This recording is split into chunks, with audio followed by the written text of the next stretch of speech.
road tripping across the UK. I'm in my happy place being a confirmed Anglophile. I love everything about it here. I adore the people and their sense of humor. I like driving on the left side of the road. I mean the right side of the road. I mean right as in right. My favorite bands are British. Even the climate. Actually, my friend from Oxford says in England we don't have climate, only weather. Constantly. Today's stop takes me to Birmingham, an industrial city located in the British West Midlands. It's considered the home of heavy metal, with Black Sabbath, Judas Priest, and Led Zeppelin's Robert Plant all hailing from Birm. As I relax with my morning cuppa, my mind is buzzing because I know later today I'm going to see one of my all-time favorite bands and shoegaze legends, Slowdive. Formed in Reading in 1989 by Neil Halstead and Rachel Goswell, who met when they were just 6 years old. Slowdive mixed beautiful ethereal vocal harmonies with an absolutely massive wall of sound. Seeing Slowdive play live is an incredibly immersive and visceral experience that resonates for me on a deep level. You can feel it through your whole body when you're watching them. There's nothing quite like it. It's mesmerizing and euphoric. It's better than any drug, really. The power and magnificence of their music is so breathtaking, it seems that at any moment they're going to elevate right off the stage and float away on a cloud. Speaking of the weather, the day unfolded in typical English fashion. Gray skies for most of the afternoon. That is, until Slowdive took the stage and almost on cue, the sun came out for them. Rachel and Simon had agreed to talk to me after the show, but of course, right after their brilliant set, it starts pissing down rain. So I was faced with the dilemma, where to film them? Looking around at the backstage area of the fest, there really was only one dry spot in the whole place. It was a small carriage that was packed with people drinking and partying. I knew my only chance was to make them an offer they couldn't refuse. 2 free drinks each in exchange for their vacating of the carriage so I could speak with Slowdive. Luckily, they agreed, and all it set me back was about £100. I just added it to our budget under miscellaneous. He will bring happiness in a pipe. He'll ride away on his silver bike. And apart from that, he'll be so kind in consenting to blow your mind.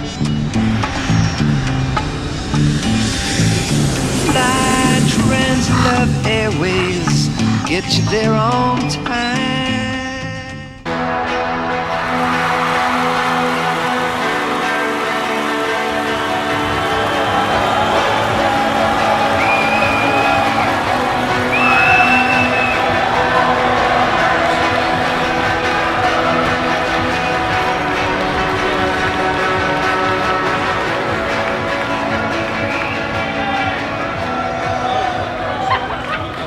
Hello.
Right now, that's well, then they'll pay me back. no, just work. This is the most expensive interview I've ever done Yeah, because sorry. we've kicked everybody out of this little trailer here, and I bribed everybody with 2 drinks, the whole lot of them, There was a lot of them. just so that I could spend a few minutes with Rachel. You feel like you know somebody through their music because it touches you. And, I'm 49. I was actually conceived in the summer of love. That's quite cool. I saw you in 91, and it touched me and it blew my mind, and it took me to another place. Whenever I see you, it takes me to another place. It's positive, healing vibes. No, I get that. When we do shows, I'm a real people watcher anyway, and I do.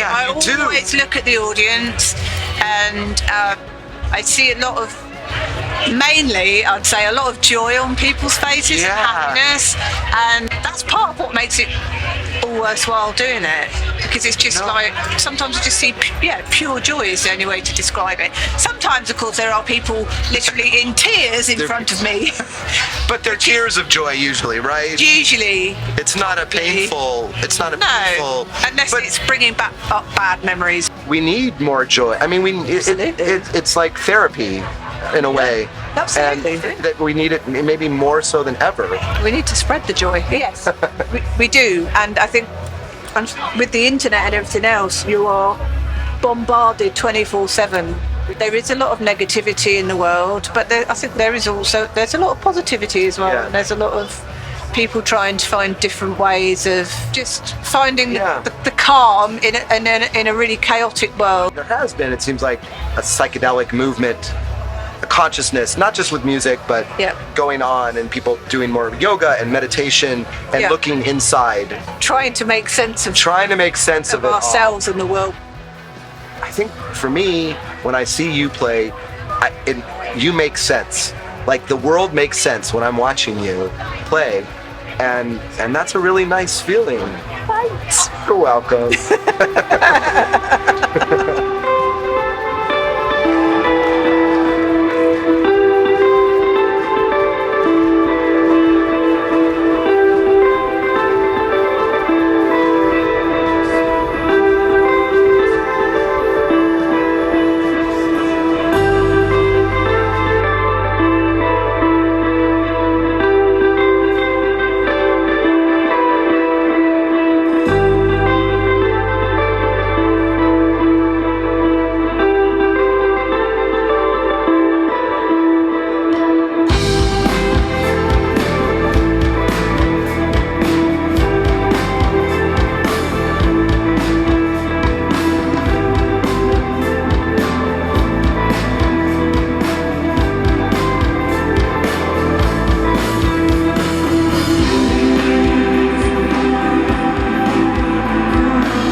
tribute now? Psychedelic I've got a experience. psychedelic kebab here. So Sid Barrett used to grow jalapenos in his No, he kitchen didn't. on his windowsill. And I went and picked him up and took him down to the Locomotive in Cambridge, which is on Mill Road, Cambridge. which is opposite where I was born, actually. Oh, you were born in Cambridge? Yeah, and Sid's drink was Guinness. You saw him around? Yeah, so it was just around the corner from Mill Road. So he'd go to the Locomotive every day and he'd drink 2 pints of Guinness. And then he'd go home and paint. To see him actually in the Grafton Centre in Cambridge. And he got a little bit annoyed about the Queen. Well, but does anybody in Britain really like the Queen? Our mums do, don't they? It's good for tourism. Yeah, but we don't really, do we? I think the 5 of us aren't big Queen fans. Not big Although Queen we like the fans. band. I like Princess Di. I thought she was amazing. A Clockwork You did. on Was that your most LSD. psychedelic experience? Would you say? The after effects were, yeah. The after effects? The after effects of watching Stanley Kubrick's A Clockwork Orange on LSD was very psychedelic, yeah. What were you mean not while you were on it, but when you came off of it? Well, I was on it when I watched it, but as the film finished and I was still on psychedelics, that was very psychedelic, yeah. I can imagine. God, that movie is psychedelic on its own. Absolutely, yeah. So do you think there is like a new psychedelic scene happening, and maybe it's happening for a reason? Or is it just maybe always been one, but now we just need it more? I think the psychedelic scene is now coming out via technology. Yes. And as technology is expanding and people can actually like dip into things like modular synthesizers, budget Moogs and Buchla systems and stuff.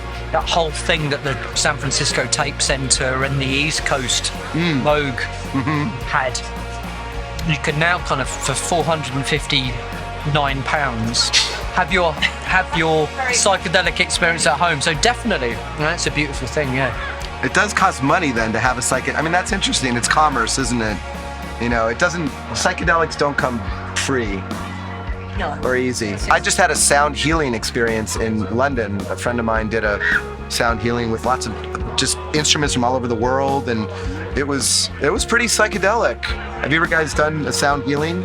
No. In the Californian desert, just near Big Sur, we would bowl. It was made from quartz, had a different pitch, and various pitches would connect with various parts of your body. So your digestive system, lungs, your heart, obviously. Yeah. And I found it amazing. We weren't supposed to record it. You're supposed to lie down and close your eyes. Close your eyes. But I did record it. So you bootlegged it. I kind of bootlegged it, but I wanted to relive it and come back to England after being in the Californian desert and actually experience it alone. Myself back in rainy Cambridge. I think any kind of nature areas where you can kind of feel like you're a minuscule part of something bigger than yourself, such as a nature reserve like the Joshua Tree Nature Reserve and like Yosemite Park. Yosemite. California is just filled with amazing nature, isn't it? Big Sur. It is. It's a very spiritual place. I can see why so much musical inspiration is from there. Yeah. And I kind of want to just go and live there. But Well, it's really cool to talk to you guys, and I mean, I think you guys are psychedelic in the sense that your music touches me and it makes me feel good. It's like a natural high. oh, thank you. Thanks, guys. Really enjoyed it. So much fun. See you guys soon. What the wormhole?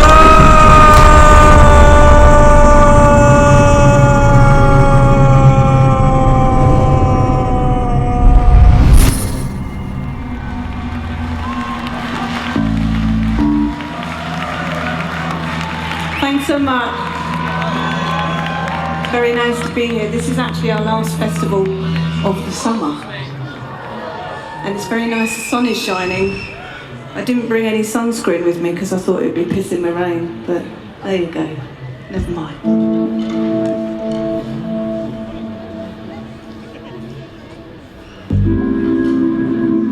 This is called Souvlaki Space Station.